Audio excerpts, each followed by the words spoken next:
bajo el título Hábitos del Reino, y ese hábito del cual vamos a estar hablando hoy es precisamente del amor.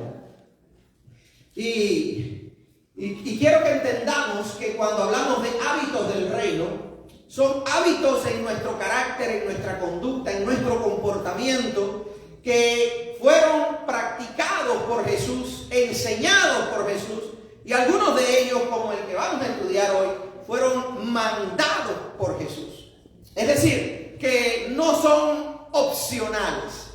Por ejemplo, ya hemos estado hablando de algunos otros hábitos, y quisiera saber si alguien recuerda los hábitos de los cuales hemos hablado en domingos anteriores. El hábito del reino de... Me está riendo, pero... El domingo pasado se habló acerca del hábito de predicar. La necesidad que tenemos de que tú y yo compartamos nuestra fe. Le hablemos de Cristo a otras personas. Anterior a ese hablamos de otro más, que es mucho más popular también, que fue el hábito de... ¿Cuál? Ay, qué pena, ¿eh? Ay, qué vergüenza. Es una lástima que yo sé que estoy aquí pasando la pena con lo que me están viendo en Facebook. El hábito de orar, pueblo. Orar, la oración. Y hoy vamos a estar hablando de uno de esos hábitos que Jesús practicó, pero que también los ordenó para que nosotros lo practicáramos. Vamos allí a ver cómo dice la palabra de Dios en Juan 13, del 34 al 35. Dice: este mandamiento nuevo les doy, que se amen los unos a los otros. Así como yo los he amado, también ustedes deben amarse los unos a los otros. De este modo, todos sabrán que son mis discípulos, si se aman los unos a los otros. Quiero que entendamos algo. Jesús no es de los que da órdenes, de los que manda a hacer cosas que no haya practicado antes.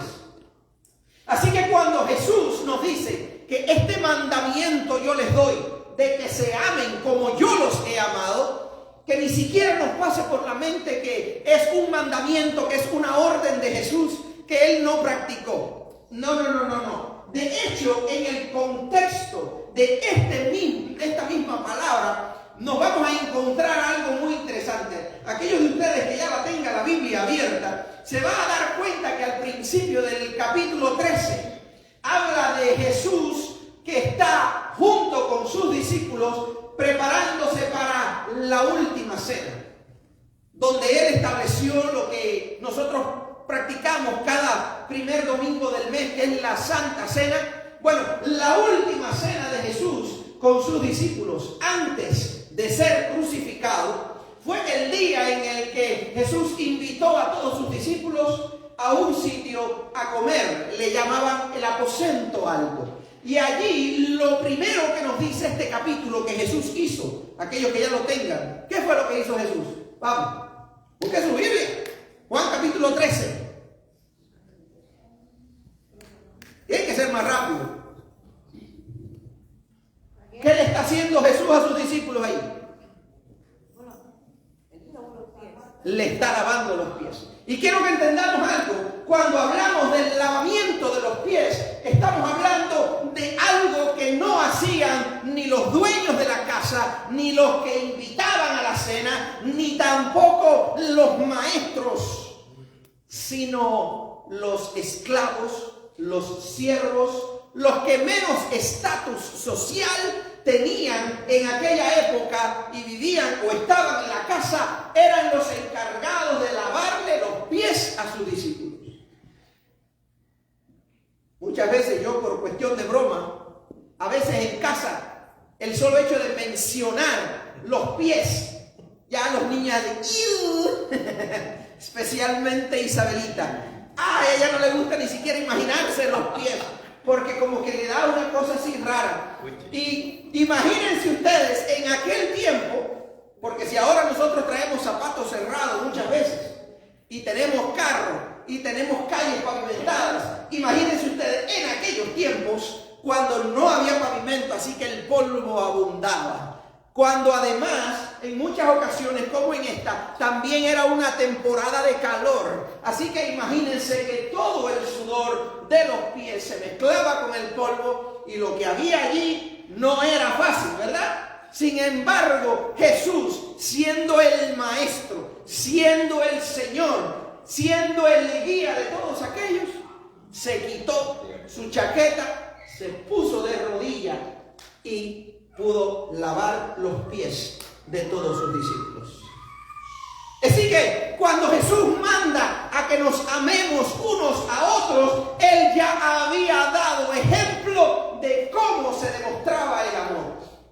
Cuando tú y yo nos quitamos nuestro saco, nuestra condición arrogante, nuestra condición que nos hace sentir superiores a otros y nos arrodillamos, nos inclinamos y hacemos algo, aunque sea humillante, por aquellos que aparentemente son menores que nosotros.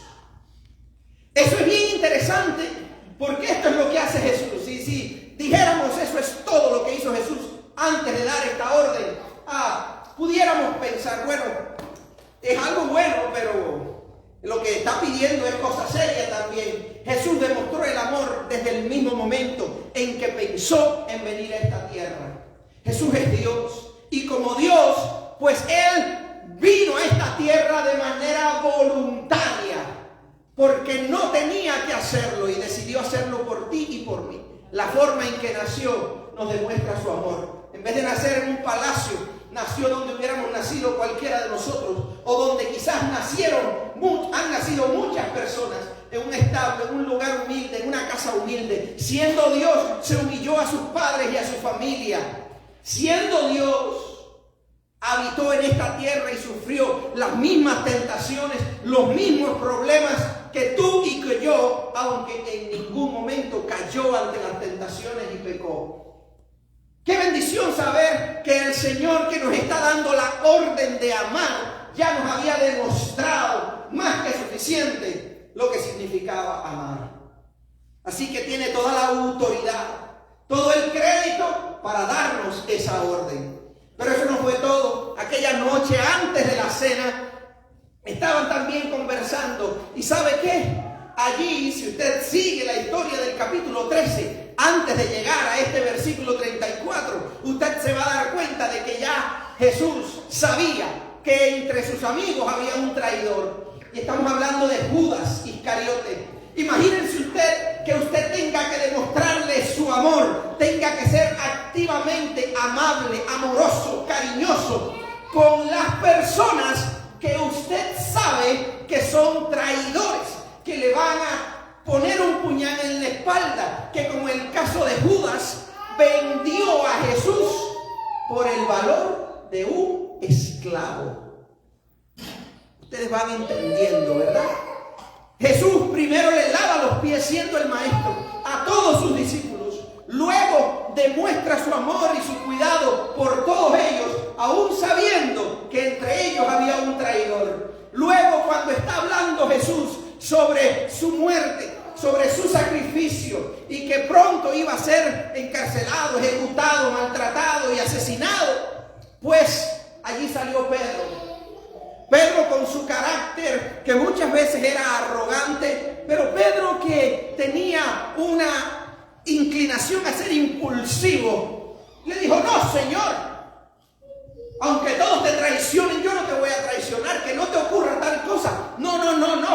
Y allí Jesús tuvo que confrontar a Pedrito. Pedro, mejor te sientas y haces silencio, porque antes de que amanezca y cante el gallo, ya tú me vas a haber negado varias veces. Aún en esas condiciones, Jesús siguió amando, y al terminar aquella cena, Él se fue y le pidió a sus amigos que oraran por Él. Como muchas veces nosotros nos pedimos unos a otros: ora por mí, estoy pasando por esta situación difícil. ora por mí porque tengo problemas familiares, tengo problemas matrimoniales, mis hijos están cabezones y rebeldes, o mis finanzas están en el suelo, tengo una deuda más grande y cosas por el estilo. ¿Y qué hicieron sus amigos? Se durmieron. No le apoyaron en oración. En aquel momento en el que él de rodillas tuvo que decirle: Padre, pasa de mí esta copa, pero que no se haga mi voluntad sino la tuya. ¿La recuerdan? Esa oración del Getsemaní. Cosa seria, cosa muy dura. Jesús tuvo que pasar por eso. Y aún aunque no tuvo el respaldo de aquellos que estaban relacionándose con él, los amó, y como dijo él mismo, los amé hasta el final. ¿Y qué fue lo que hizo? Un día más tarde, los discípulos no lo sabían, pero él sí lo sabía. Jesús murió en aquella cruz para demostrarnos finalmente hasta dónde llegaba su amor y qué cosa él esperaba y deseaba que tú y yo imitáramos de él. Así que cuando escuchamos a Jesús decir: un mandamiento nuevo les voy a dar, que se amen ustedes unos a otros como yo los amo a ustedes, sabemos en primer lugar que él tiene todo el crédito y toda la autoridad para dar esa orden. Y nosotros nos conviene, para nuestro crecimiento, para nuestra buena relación con Dios, para seguir honrándole como él se merece, a nosotros nos conviene obedecerle. Y quiero que entendamos esto, porque muchas veces nosotros pensamos que el ser cristiano es precisamente el venir a la iglesia, el tener una Biblia, el decir que somos cristianos, o el hablarle de Dios a otra persona. Cosas como esas que normalmente hacen los cristianos, pero eso no es lo que nos identifica. Dice Jesús que más que nada, lo que va a demostrar si tú y yo somos realmente seguidores de él, si tú y yo somos realmente cristianos, lo que va a demostrar, ¿qué cosa es? Que nos amemos unos a otros. Así que si todavía hay resentimiento, o hay rencilla, o hay conflicto, o hay cualquier tipo de situación delicada entre nosotros, tenemos que buscar la forma de resolverlo, porque no se ve que un cristiano sea realmente un discípulo de Jesús si no ama. Y muchas veces nosotros tenemos que pasarle por encima a nuestros sentimientos para demostrar el amor. Como muchas veces Jesús tuvo que hacerlo también. Porque en aquel Getsemaní, cuando él le estaba pidiendo al Padre no morir de la manera que iba a morir, pero al final dijo: pero que no se haga lo que yo quiero, Señor. No tengas en cuenta mis sentimientos, Señor. Hágase tu voluntad, porque al final para eso he venido. Y cuando estaba en aquella cruz, teniendo todo el poder para haberse bajado de aquella cruz y haber destruido a todos sus enemigos, no lo hizo. Y no lo hizo por amor a ti y por amor a mí. Y por eso es que tú y yo le debemos a Jesús el amarnos unos a otros. Ahora, el amor se demuestra, y quiero mencionar al menos algunas de las formas en las que nosotros podemos demostrar que somos los discípulos de Jesús, amándonos unos a otros. Y una de ellas es, por supuesto, el orar unos por otros. Para un cristiano no se concibe ni siquiera la idea de que amemos a alguien y no oremos por él. Si usted ama a su esposo o a su esposa, usted tiene que orar por él. ¿Por qué? Porque eso es parte de nuestra naturaleza espiritual. El orar, el clamar a Dios para que Dios bendiga, para que Dios restaure, para que Dios confronte, para que Dios sane, para que Dios ayude a nuestros seres queridos, como también debemos hacerlo por nuestros hijos. Eso es parte de nuestra naturaleza cristiana.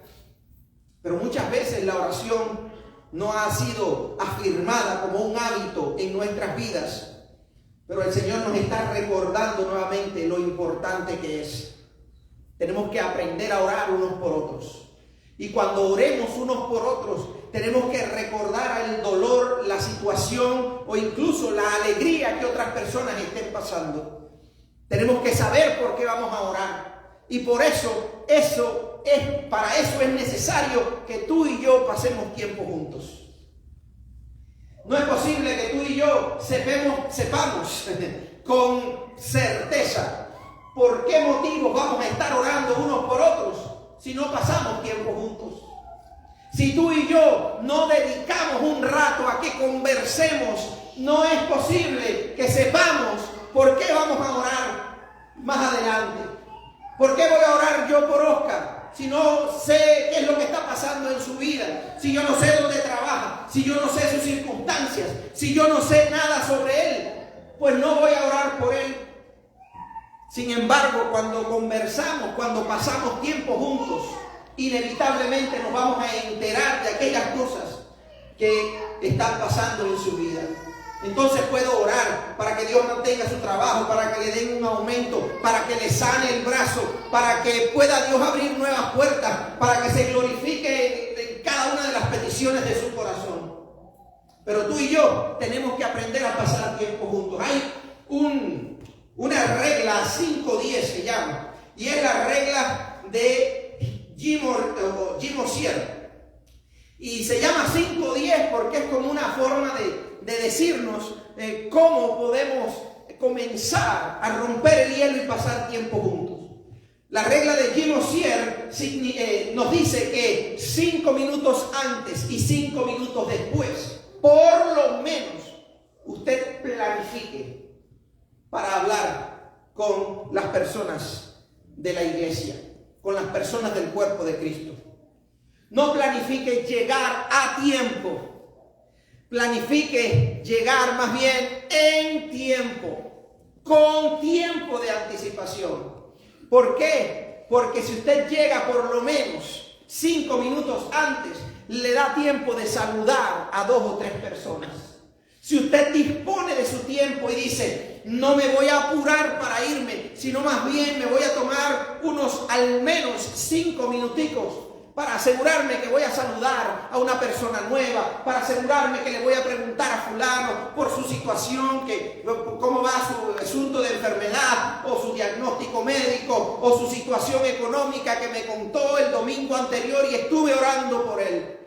5 minutos antes, no es la gran cosa, pero al menos es un comienzo que si lo hacemos de una manera intencional, inevitablemente van a mejorar nuestras relaciones. Vamos a conocernos mejor y vamos a saber por qué vamos a orar unos por otros. 5 minutos antes, 5 minutos después. No ande tan apurado en la vida. Pasar tiempo entre nosotros es muy importante y es una de las maneras en que nos demostramos amor. Y el número 10 significa 10 pies. 10 pies no es mucho, es como de aquí a esa segunda hilera de sillas. 10 pies significa que si en esa corta distancia nosotros andamos conversando con alguien, pero vemos una persona sola, vemos una persona que no conoce a los demás, vemos una persona que no logra conectarse con otros o que quizás sea nueva y está solita o solito por allá, que usted tenga la iniciativa de hacerlo parte del grupo o al menos de ir y conversar con esa persona. Yo se lo he dicho, pero se lo repito porque me interesa que ustedes lo memoricen. Dicen los que estudian las estadísticas que una persona cuando conecta, cuando hace relaciones en su primera visita a la iglesia, el 85% de las posibilidades de que esa persona regrese depende de que haga esa conexión con la gente. A cualquier lugar donde usted va, a menos que sea un show o cualquier cosa que usted realmente le guste y quiera hacerlo. Pero a cualquier iglesia que usted va, si usted entra y sale y no hubo una conexión intencional y con propósito con su vida, por lo general la persona no tiene interés en regresar a ese lugar. Porque no tuvo esa gran conexión. Entonces, no es necesariamente para retener personas aquí. Es para que las personas se vayan, no solamente con un encuentro con Dios, con haber escuchado algo de Dios, sino con haber recibido el calor humano y el amor de Dios a través de cada uno de nosotros. Pero para eso tenemos que ser intencionales. Así que la regla esta dice 5-10, al menos 5 minutos voy a dedicar para conectar con las personas. Antes y después, o al menos una de las dos. Pero que usted planifique de manera intencional el conocer a sus hermanos, el preguntarle, el no ser tan egoísta de pensar que todo es alrededor de su vida. Porque usted es muy importante, pero así también lo son los demás. Quiero que entendamos que además de orarnos por otros y compartir tiempo juntos, también nosotros tenemos que aprender a conectarnos en todas las esferas. En estos tiempos, el conectarnos a través de las redes sociales también es importante. El mandarle una invitación, el mandarle un mensaje, una llamada telefónica o un mensaje de texto. Todas esas cosas contribuyen a que tú y yo estemos más cercanos. Apoyarnos de acuerdo a nuestras posibilidades. Muchas veces el problema, el temor, la necesidad que tiene cualquiera de nosotros puede ser solucionada muy fácilmente a través de la ayuda de cualquier otro hermano o de la iglesia. Y otra forma en la cual nosotros demostramos amor es cuando hacemos algo para ayudar, de acuerdo a nuestras posibilidades, pero hacemos algo para ayudar a la persona que tiene algún dolor, que tiene alguna necesidad, que tiene algún problema.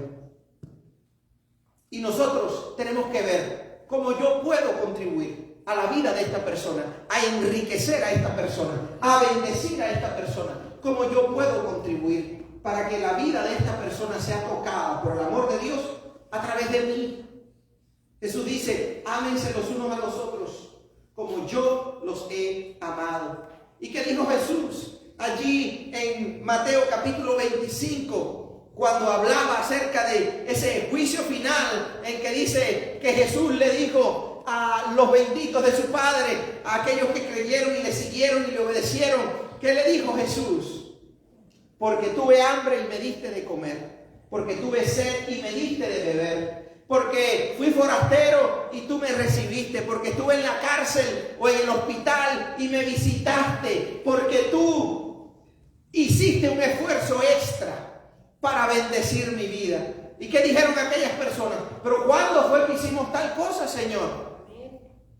Y Jesús le respondió, cuando ustedes lo hicieron a cualquiera de estos, mis hijos más pequeños, a mí lo hicieron. Cuando hacemos cualquier cosa por ayudar, por bendecir y contribuir a la vida de nuestros hermanos, quiero que sepa, Jesús recibe en su corazón esa bendición. Si usted quiere bendecir el corazón de Jesús, bendiga a su hermano, bendiga a su hermana, haga lo posible por bendecir su vida. Y también, inevitablemente, tenemos que aprender a que el amor también se demuestra cuando hay que confrontar. No sé cómo usted lo recibe, pero todos nosotros necesitamos ser confrontados en un momento u otro. De hecho, desde bien pequeñitos ya necesitamos recibir esos no. Desde muy pequeñitos necesitamos comenzar a ser instruidos y educados y confrontados. Y tristemente, pues, eso seguimos necesitándolo por toda nuestra vida. Hay muchas veces que cometemos errores y no nos damos cuenta o no nos queremos dar cuenta, ¿verdad? A veces andamos en algún pecado o a veces o herimos a alguien o hacemos algo indebido y como que nos hacemos los locos. Pero si alguno de nosotros conoce de ese error de nuestro hermano o de ese problema de nuestra hermana o de ese pecado de fulano, mengana, mire, el Señor también nos llama a que confrontemos a esa persona con amor, con ética, con paciencia, por supuesto, pero que le hablemos a esa persona. Y mire cómo lo pone uno de los hermanos de Jesús, Santiago. En Santiago capítulo 5, los versículos 19 y 20, miren cómo dice, hermanos míos, si alguno de ustedes se extravía de la verdad y otro lo hace volver a ella, recuerde que quien hace volver a un pecador de su extravío, lo salvará de la muerte y cubrirá muchísimos pecados o multitud de pecados. Si usted conoce que alguien se ha apartado de la fe, si usted conoce a alguien que anda viviendo una vida de pecado, trate de rescatar a esa persona, porque eso también es demostrar el amor de Cristo. Amén. Entonces, todas estas cosas forman parte de maneras a través de las cuales podemos demostrar el amor. Hay algo que se llama en el lenguaje cristiano cuidado pastoral. Y por supuesto, por lo general eso se atribuye a los pastores. El cuidado pastoral es la alegoría o el paralelismo que se establece entre el pastor de ovejas con el pastor de una iglesia. Y el pastor de las ovejas, pues, ¿qué hace con las ovejas? Las cuida, las alimenta, si se rayan o se enferman o cualquier cosa de esas, las trata de curar, trata que estén gorditas, ¿verdad? Trata que estén bien alimentadas, que tengan agüita y todas esas cosas. Asimismo, el cuidado pastoral en la iglesia es la disposición, la atención del pastor hacia las ovejas. Asegurarse de que tengan alimento de la palabra, alimento realmente bueno de la palabra de Dios, enseñarles a hacer lo que tengan que hacer y también el cuidar de ellas. Y eso incluye visitación, eso incluye apoyo emocional, eso incluye oración y todas esas cosas las hacemos por ustedes, tanto mi esposa y yo como yo de manera individual. Ahora, el cuidado pastoral no es algo que tiene que ser necesariamente solo para el pastor, porque hay muchas maneras a través de la cual cualquier persona puede hacer una especie de cuidado pastoral con sus hermanos en la fe, porque al menos la estrategia o el modelo para ese cuidado pastoral es algo que puede aplicar cualquiera. Y es un compendio de 4 pasos fundamentales. Uno es el diagnóstico, la palabra bíblica, la oración y el seguimiento. Y quiero que usted se aprenda esos 4 pasos, aunque no se aprenda necesariamente estas palabras, pero para que a usted se le haga más fácil el cuidar unos de otros y el demostrar el amor de Dios, quiero que sepa que cuando usted finalmente rompa el hielo y decida comenzar a tener una comunicación más cercana, un acercamiento a sus hermanos de la fe, inevitablemente usted va a diagnosticar, usted va a identificar situaciones en la vida de esa persona que necesitan tener cuidado, que necesita tener atención. Así que, Oscar, ya que te mencioné a ti, ven acá conmigo, por favor. Y vamos a ver cómo usted pudiera poner en práctica esto, ¿verdad? ¿Está nervioso? No. No te voy a llevar tan difícil, ¿eh? Imagínense ustedes que estamos en una conversación. Oscar, ¿cómo estás? ¿Cómo está tu familia? Y así comenzamos a conversar. Y tú me vas a decir, no sé, que tienes un problema en tu trabajo. ¿Ok? Con el jefe o con lo que sea. ¿Ok? Bueno, ¿y cómo te va el asunto de tu trabajo? Pues mi jefe que no me quiere dar el aumento y pues tengo que me voy a salir porque pues, la verdad necesito más dinero. Pues entonces, manito, eso es una situación buena para que también yo te apoye en oración. La palabra de Dios dice, y ahí es donde podemos nosotros compartir lo que dice la Biblia. Ya yo identifiqué qué es lo que le pasa a él, que su jefe ya es tiempo de que le dé su aumento y que él necesita más de lo que está recibiendo, así que probablemente va a buscar otro trabajo, lo cual siempre es una situación delicada, ¿verdad? Y dice la palabra del Señor, y esto no lo planificamos, ¿ok?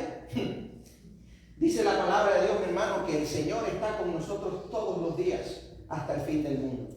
Y que Dios es el dueño del oro y de la plata. Y que Dios puede tocar el corazón de ese hombre.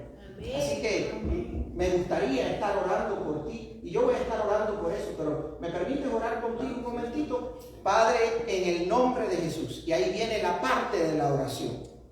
En el nombre de Jesús te pido, Señor, Que tú bendigas a Oscar, Señor, y que tú también, Dios mío, toques el corazón de su jefe para que le dé también este aumento que él se merece por su trabajo y también, Señor, necesita. Pero Padre, si es tu voluntad que él encuentre tu cuidado y bendición en otro lugar, Señor, pues abre las puertas para que él pueda encontrar un nuevo trabajo donde también él pueda cuidar mejor de su familia. En el nombre de Jesús, amén. Ahí apliqué 3 de los principios. El primer principio es el principio de la identificación o diagnóstico. En mi conversación con él, yo no sabía nada de lo que estaba pasando con su vida, y esto por supuesto es algo ficticio, pero en mi conversación con él salió ese problema. ¿Por qué? Porque cuando tenemos un problema y sentimos que estamos en un ambiente de confianza, no sentimos ningún peligro para poder comunicarlo. Por eso es importante que tengamos relaciones cercanas, que estemos cerca unos con otros, ¿verdad? Así que él me compartió y yo identifiqué, eso es algo que le está molestando, eso es algo que le está preocupando, eso es algo que lo tiene a él quizás inquieto, algo que él necesita que Dios intervenga.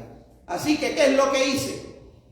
Conociendo algunos textos bíblicos, yo puedo hablarle de promesas de parte de Dios. ¿Por qué? Porque yo quiero animar su alma, porque yo quiero que la palabra de Dios toque su corazón y le exhorte. Yo quiero que él no pierda la fe en medio de su problema. Y yo no soy nadie tan significativo como para que solo por lo que yo diga, ya eso le dé a él tranquilidad. Pero si él escucha que Dios ha dicho algo al respecto, pues ya no estamos hablando de lo que dijo el pastor o lo que dijo Humberto. Ahora es lo que dice Dios. Así que una vez que identificamos el problema en alguien, porque nos lo comunicó, lo traemos junto con la persona en oración delante de Dios.